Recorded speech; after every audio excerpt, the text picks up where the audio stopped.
Welcome everyone to this ClickCreate Curator Spotlight. This month we have Psychosis curated by Tijo.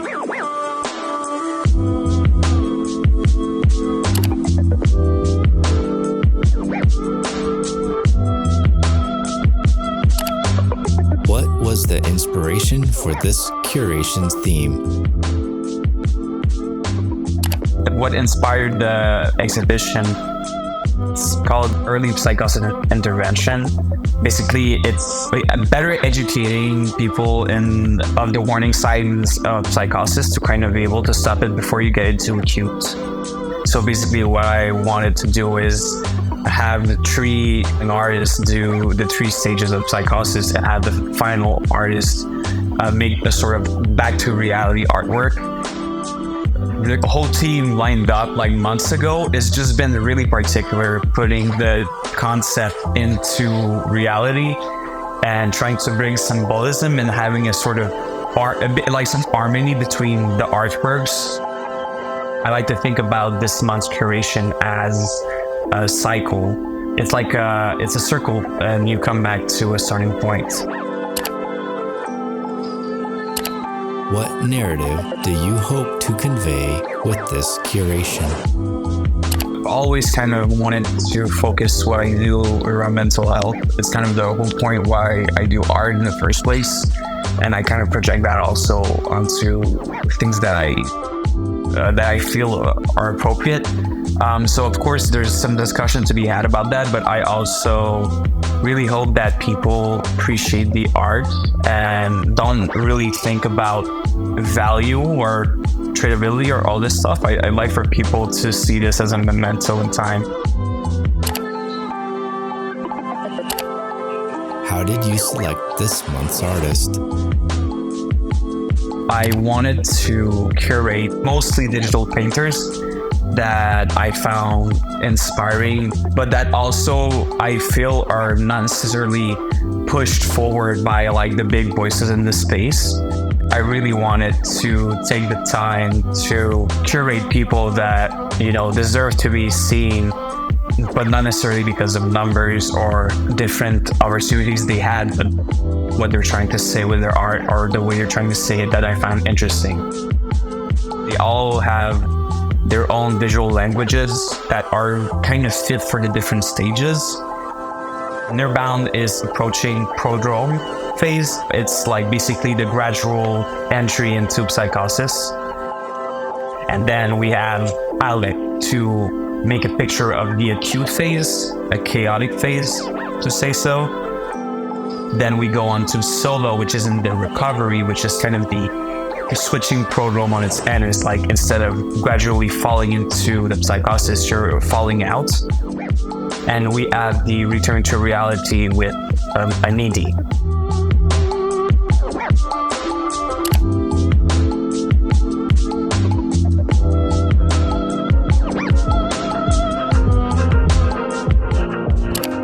Why is Nearbound style ideal to represent the first stage of psychosis?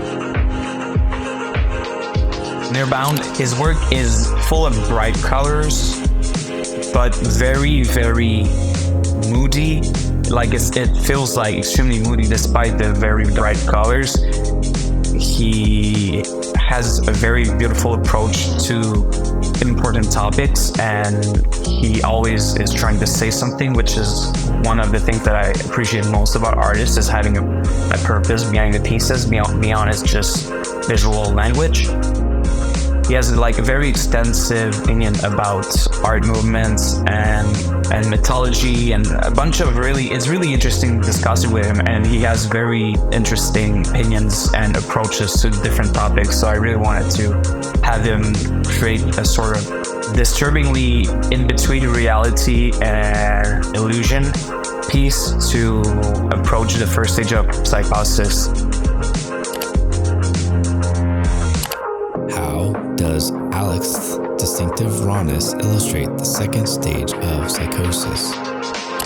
Aleqth is like one of my favorite artists in the space because he's unapologetically himself. I think he's one of the most known artists I curated for this drop. He just keeps exploring things with a very distinctive rawness to it.